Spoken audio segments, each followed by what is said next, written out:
Welcome back to Robb Radio, and I am your host, some guy named Robb. Today we're going to discuss a few things. One, you've already asked me in the comments why.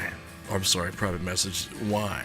Why is it some guy named Robb? Why? And, I just assume after 20 years of being some guy named Robb, most everybody who runs into me has heard the story, but that's a false assumption. So let me tell you real quick.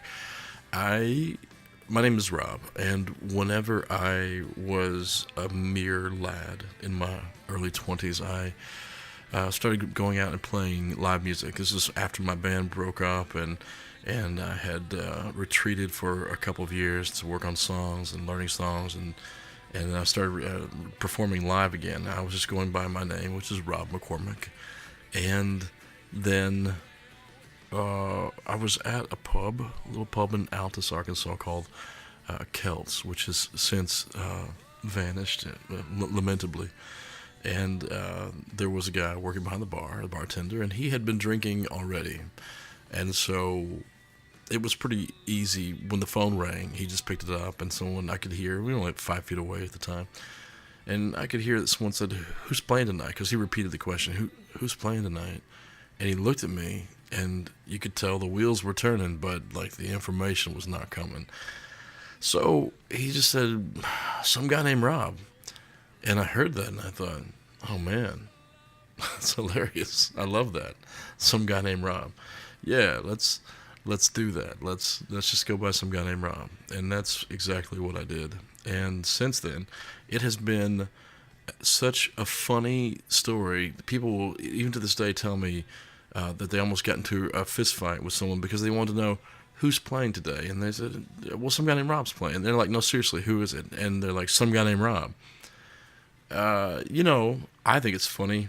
Of course, I didn't get into a fist fight over it, but some people get into a fist fight a lot easier than I do. So if it comes to fisticuffs, then I don't want to wear the coat of the pugilist, but if I have to, I guess I will. It just takes a lot longer to get there for me. So today I want to talk to you guys about being a musician. Being a musician is so strange in the year 2019. And I imagine it's only going to get stranger.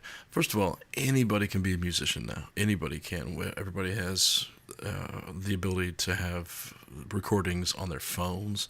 And so you can record something on your phone and then put it out, distribute it. And it can be from idea to recording to worldwide distribution within the course of a day. And that is amazing. What a wonderful time to be a musician. I think truly to love music and to be a musician. To make money at being a musician, I think, is a challenge for a lot of people. And so I want to talk a little bit about that. I always wondered, like, how much do you share with folks? How much do they want to know? And then how much is it just, well, it's getting weird now. Why are you telling me, like, what your tax returns are? Which I was not going to share with you guys because you don't care. And if you do care, put it in the comments, but I don't know.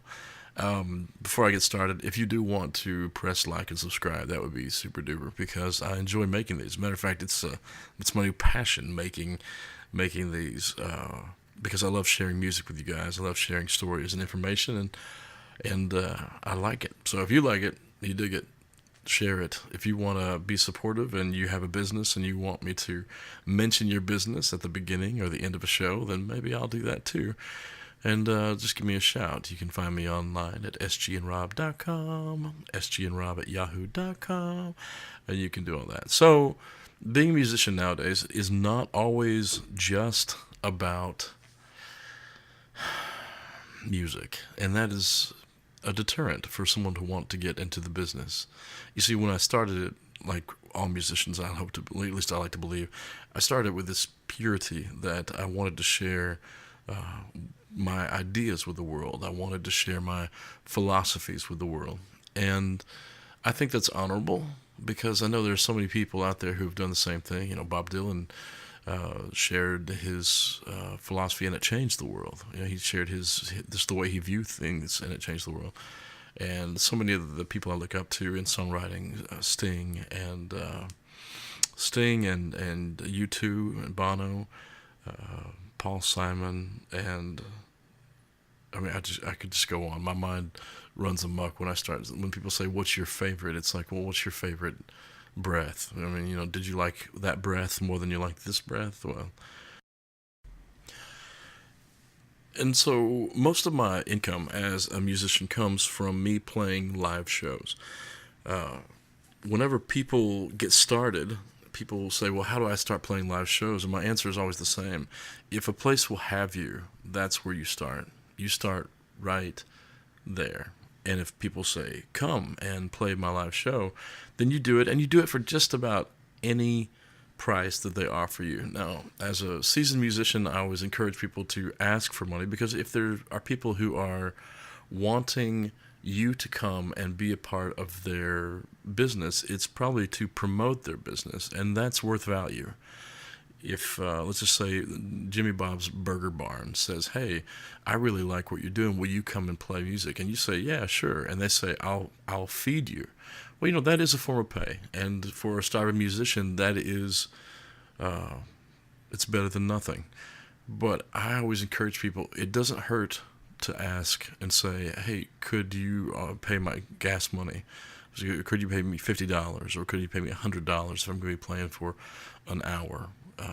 When you're first starting off, you're just so happy to get a gig, and I know it's hard to ask for that. It's almost like this thing, well, I'm having fun, so do I deserve to get paid for it?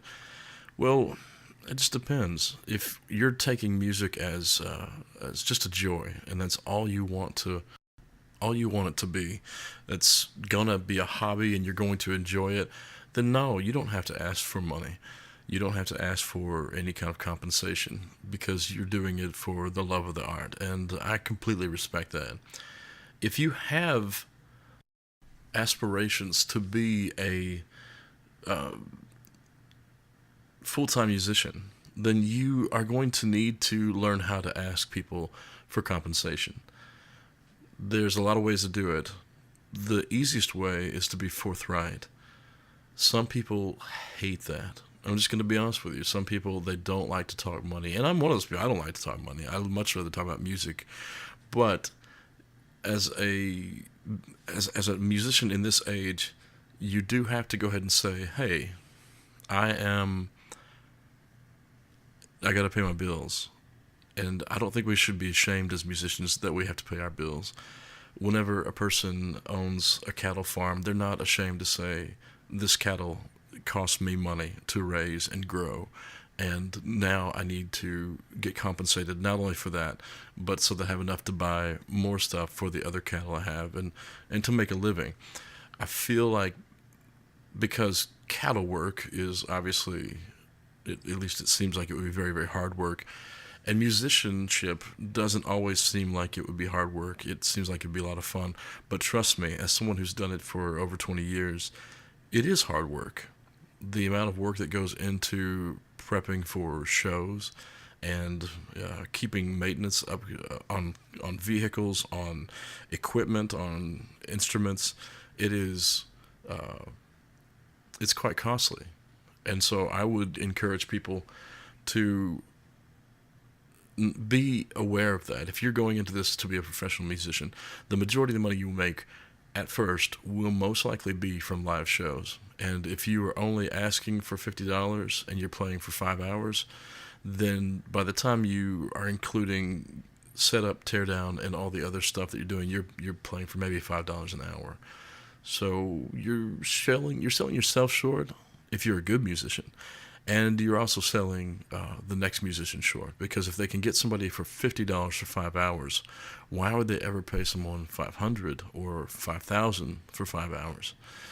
So someone is going to be making the money. Now, different strokes, different folks. Let me put it this way: if I'm playing at a coffee shop, then I am going to be considerate of the fact that they are not going to make as much money as a bar. If I'm playing for a festival, I'm going to understand that they're charging people $20 to $50 a head to get in there, and there is money to be negotiated. If I'm playing a private party that they approach me about, then that means that I have something that they want, and it's okay for me to ask for a fair price and to give them a great show. And there have been times whenever I have played a show and thought to myself, I'm not going to take the full amount because this was not the show that I felt best represented me as an artist. And I've offered a discount. Some people refused and said, no, you were great. That was only in your mind. And maybe that's the self-esteem issue, which we'll get into later about being a musician. But there were times also that the businesses really appreciated me taking a cut because I saw they suffered on that night. You know, I'm not one of those people who, if I get there and there's 3 people in the audience and I've got a $500 arrangement for the night, I know that's going to hurt the business. And to me, that relationship is symbiotic. I survive off of them, they survive off of me. So on this night, I'm going to give back to them. I'm only going to take half that. I'm going to take $250. And on this particular night, whenever we go over, they're gonna overpay me. They're gonna give me, hey, it was a fantastic night. Here's $650, here's $750, just because it was a great night.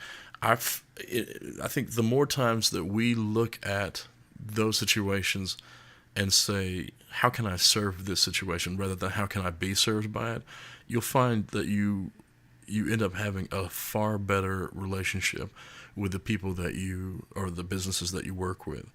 It's just a way to honor them and honor what they're doing. All right, if this is Robb Radio, where is the flippin' music? Well, I'm about to flip the flippity and go pick up my kids.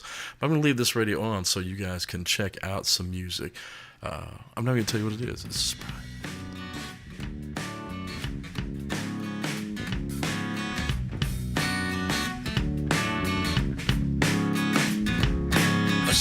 Sleeping you in the hallway, never in your bed. And creeping up the stairs by the light of your silhouette. Yeah, you shine as moonlight finds its way across your skin. You pull me close, hold my head up in your hand. And you say, I've been in love a dozen times. Love ain't never felt this way, no. Sure, I realize that I must be blinded by the light, corner of my eye, coming from the smile that's on your face. Up and up you go like a ghost ascends the stairs. Oh, down and down real slow into my easy chair. When the morning comes and daylight springs the seeds of fun, it's push, and the nudge, oh, the best I can, but you still won't budge. Oh, stop, she smiles, she says, and she pushes me off the bed. Oh, you steal all the covers and I never have any left. I said, don't forget you toss and kick. Usually it's on my head. Oh, it's too late to go back to sleep, too early for all of this. As she said, I've been in love a dozen times. Love ain't never felt this grand. No. It isn't what gets thrown into the mix at all. It's how it all, big and small, works out so well in the end. How all big and small works out so well in the end.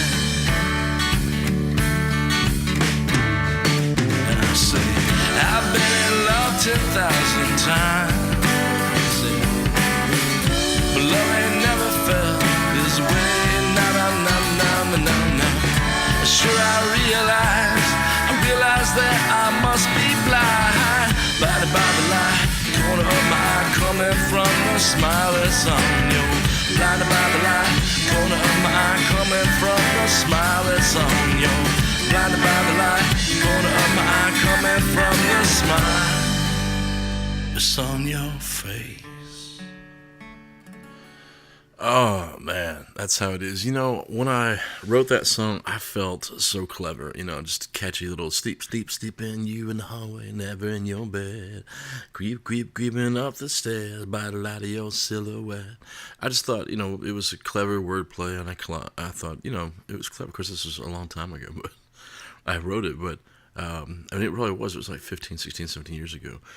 But I thought people would like it more. At live shows, they really, really liked it more, but I never heard any feedback whatsoever on the album, Up Seems So Down, on that particular song.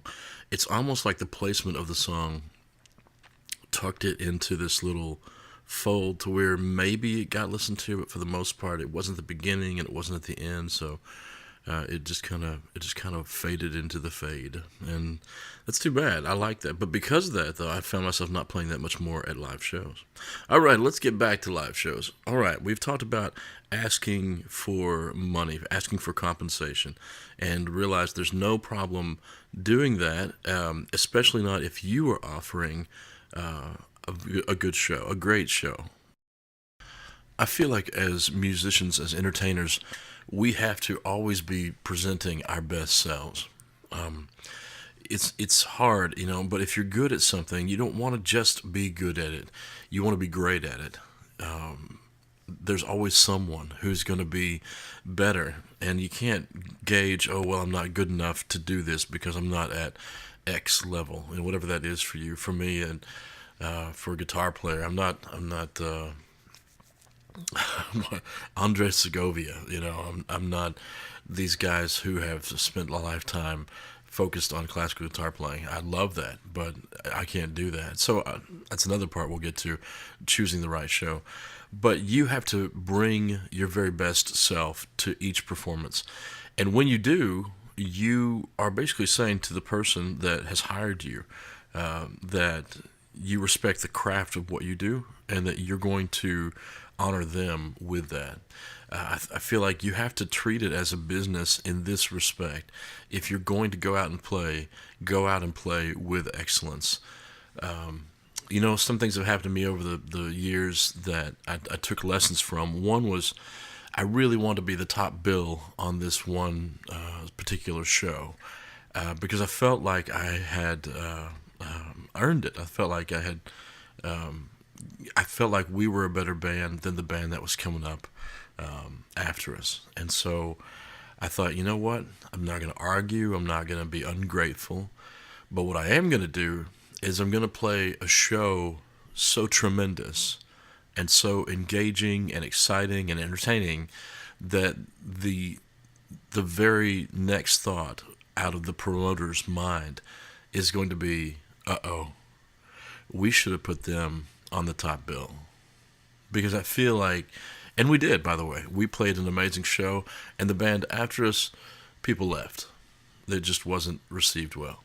So, and that's not my goal to hurt the other band, but the truth is that was a promoter issue. That wasn't a band-on-band thing. And it's not about competition, but in the sake of being authentic so that we can have this conversation, be the absolute best that you can be every single time you play. And it gets harder the more you play. I play sometimes 200 plus shows a year, and that can be hard to put on your game face every single time. But it's part of being a performer. All right, let's have a little song, shall we? If there was a single from Up Seems So Down, this would have been it. It's called The Lazarus Dining Car Effect. Does that make sense? No, but does it have to? It does to me, so dig it if you do.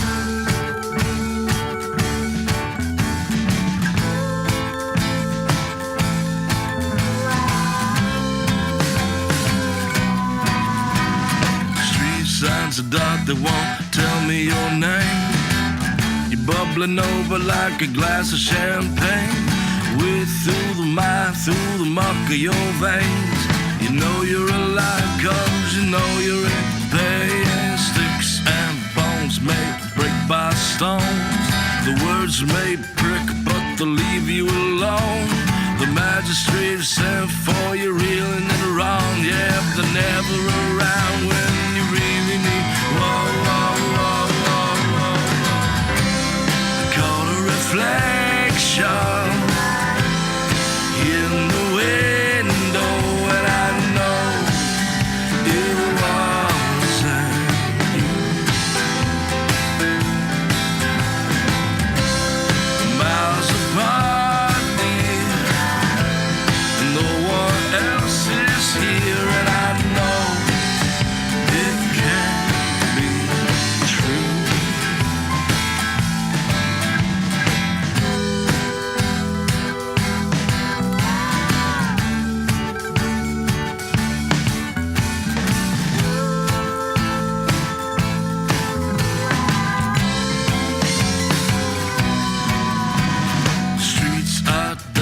by a cloud-covered sky.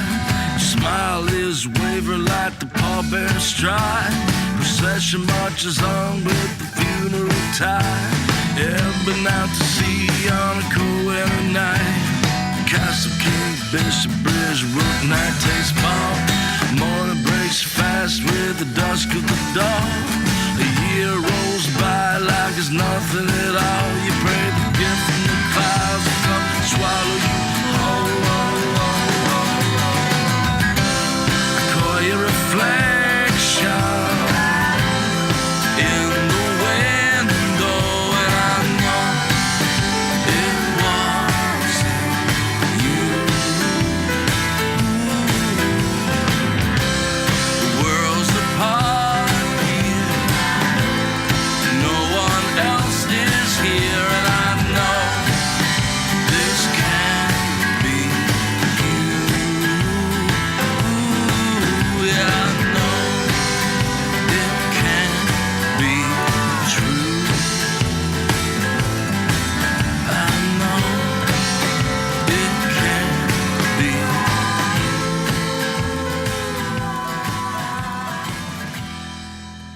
The Lazarus Dining Car Effect from Up Seems So Down by some guy named Robb. If there was ever a single for Up Seems So Down, that would have been it. And here's the thing, I never pushed singles on that album. Such a strange album. Sometime I'll get into that, talking about it. I had so much fun making it. It was Robb Newton, Kathy Newton at their house, and Robb was the engineer, sound engineer. And we had such a good time. It was one of those things that just felt like a big family, and we had a great time making it. It was, however, really hard to to finish it. A lot of things going on in my life. All right, but that would have been the number one single from it because it was such a great, a well-received song, both whenever we played it live and whenever I call it my ghost song. I call it one of my ghost songs anyway. So you want to be a musician. All right. Maybe you already are a musician. Number one, you have to practice. I know that goes without saying, and to get to where you are now, you already had to have practiced, but you have to keep practicing. I wake up sometimes early. I stay up sometimes late. When no one else is around, I find ways that I can practice, and I also like to stretch myself as far as which instrument I'm practicing on. And so I think that's important to do. I think that whenever we are stretching ourselves as musicians, we find that we are going to be that much better musician. Like, for example, I'll stretch myself and say, I'm going to play percussion today, so I'm going to work with my hands and my feet, trying to become a better rhythmic player. I'm going to... Do you hear that cooking in the background? I didn't know that. It's the sizzle. You know what it is? All right. I'll tell you in a bit. It's a pork chop. I'm cooking a pork chop. I can't believe I got busted. All right. But anyway, it's a slow cook, so you can hear it roasty toasty. Totally derailed my train of thought. But I'm back now. All right. And it's still roasty toasty, but I'm going to keep going. So here's what we want to look at. If you're practicing, then you're performing and you're getting better. Now, you first start performing, there's a rush when you first start performing. Especially if you're young, then you have all these friends. You know, I remember being in high school and you'd throw a party or there'd be an event and you'd play at it and all your friends would show up and it was the best feeling. Even people that weren't your friends would show up. It was the best feeling. And there is a letdown that comes with the real life structure and struggle of becoming a performing and tour musician. Sometimes you're going to play to those packed houses and everybody's going to love it. And it's going to be such a good feeling. And sometimes you're going to play for Bob and Ted sitting on the bar stool, half drunk, and they're falling off their stools, and not because they're clapping, but because they're just completely drunk. So you need to prepare yourself that not every show you're going to walk away feeling like a rock star. And some of those shows you walk away, and I imagine it feels like the equivalent of going to a desk and getting a cubicle and getting a paycheck, because sometimes that's the show. It doesn't have to be. I mean, you can make it as fun personally as you want to, and you should try to, because the more entertaining you are, even to Bob and Ted, who are ignoring you, the more the bartender is going to be like, man, we need to get this guy back in here whenever there's going to be a full crowd. Man, this guy would be great if we just had some more people in here. We need to put him on a Saturday night, not a Wednesday night. So these things will happen. That's why you always have to put your best foot forward whenever you are performing. Every time you're performing. Because this is episode 3, I feel like we should talk about Star Wars. You know, a lot of people say episode 3, Revenge of the Sith, was their favorite of the prequel trilogies. And I have to say I agree. I think I really, that was where the action was. It's kind of what we all wanted to see. It was 5 movies in the making to find out how Darth Vader became Darth Vader. But you know what? It's kind of like whenever I watch King Kong. I started watching King Kong by Peter Jackson back in the 90s, whenever it was, and I was excited because I was like, oh man, all the CGI and all that. And suddenly I'm in the theater and I realized that about maybe midway through, they're making you fall in love with this beautiful monkey. And about midway through, I realized this is a remake and he's going to die. It's kind of the same thing. It's like they build up Anakin over the movies and they make you not necessarily fall in love with him. I never felt like the character developed to the point where you were in love with him, but where at least you had sympathy for him. And then, yeah, and then they kill him. So here's to episode 3, and here's to episode 9 coming out. A lot of people are haters, and here we are. We live in this digital age, which is going to tie back into how to make money as a working musician. But here we are in this digital age, and what I find are these fanboys who love Star Wars so much. They go on and they start complaining about not things that they've seen, but rather things that they have heard about things they have not yet seen. And in that complaining, they basically they start to destroy the thing that they once loved. And as a fan, as a true fan who doesn't have to be rigidly impressed by what they're doing, I'm simply happy there is another Star Wars film in the making. It doesn't have to be the coolest thing ever. I just expect it's going to be better than what I could have done. I watch all Star Wars movies like that, all fiction movies like that, as if I were a 12-year-old boy. And it takes a lot for me to say, oh, that was a really terrible film. They are out there, and I have watched a few, but it takes, I mean, by that time, yeah.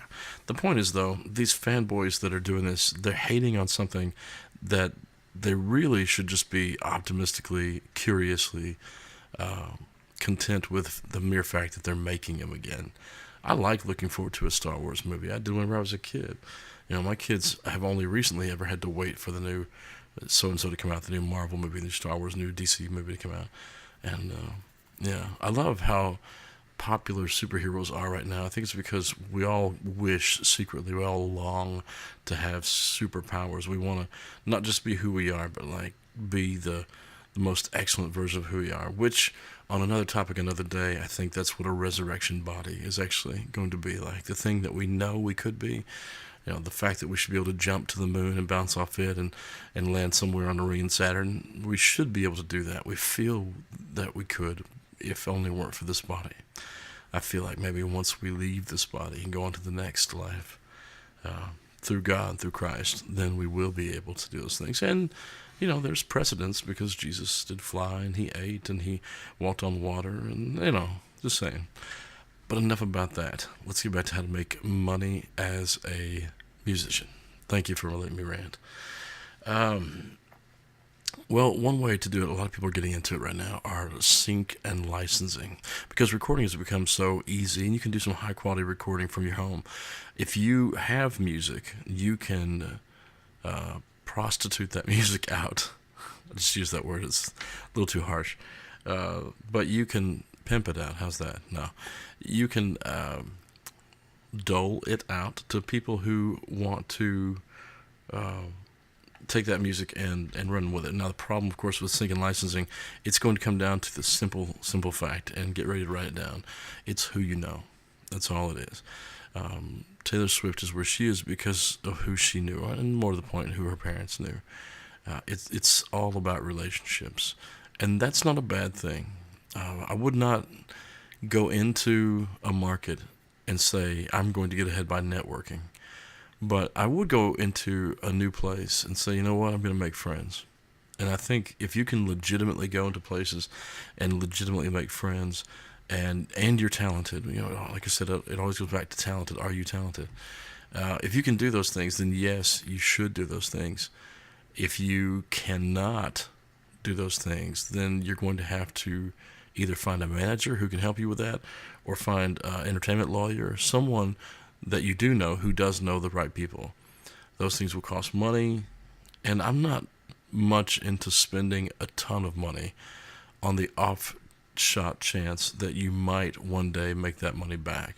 A lot of people have this, a lot of people want fame and want success so badly that they will sell anything they have to get that success, including their soul. That may sound like hyperbole, and to an extent it might be, but it might not be. Whenever we compromise what we believe in so that we can attain things that are temporary, that's basically what we're doing. We're selling our souls. And at what cost is the question. So, and I think maybe a businessman would be so much better, because they'll just tell you how the facts are. My dad's a great businessman, and to him it's very type A. This is how you do it. This is how you do it. This is how you do it. Get things done. Whereas I tend to be like, why are we doing this? Let's consider the ramifications of doing this, and how does it affect the overall collective. So when it comes to the flat-out business of music, I kind of despise it. There's an artist inside me that wants people to hear my music, and thus I am forced into a business situation. But so are you, and so if you're listening to this, so is everybody else in the same scenario. We have to use words like network and branding ourselves, and we have to look toward what we're actually going to be doing in the next 5 years, because the job does not just end and begin with today.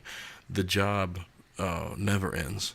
It doesn't. You're always working, and you need to have some structure to your life, because you can't always be the duality of having a phone on you and then having you're in the middle of a friend's conversation and boom, you got to drop them and do this. Or you're in the middle of a family conversation and boom, you got to drop that and do this. You have to set structure for yourself, set parameters. It's going to make you happier. It's going to make everybody around you happier. So just a little heads up about that. Listen, this is just going to be a part 1 of this, well, technically episode 3. Thank you for tuning in.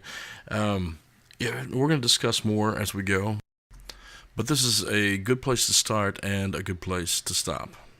So I will catch you guys the next time. I'm going to leave you with one of my tunes. We're just going to go ahead and keep that Up Seems So Down thought today, and I'm going to ring this out with one of my personal faves off the album.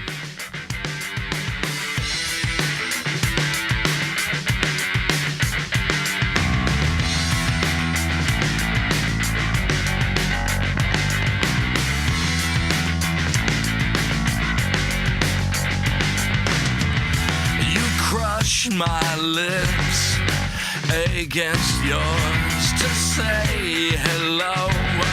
We talk just like we know, comparing time to embers in the snow. We open our mouths, but we don't sing anymore. Try to unlock our hearts, but we can't find a door.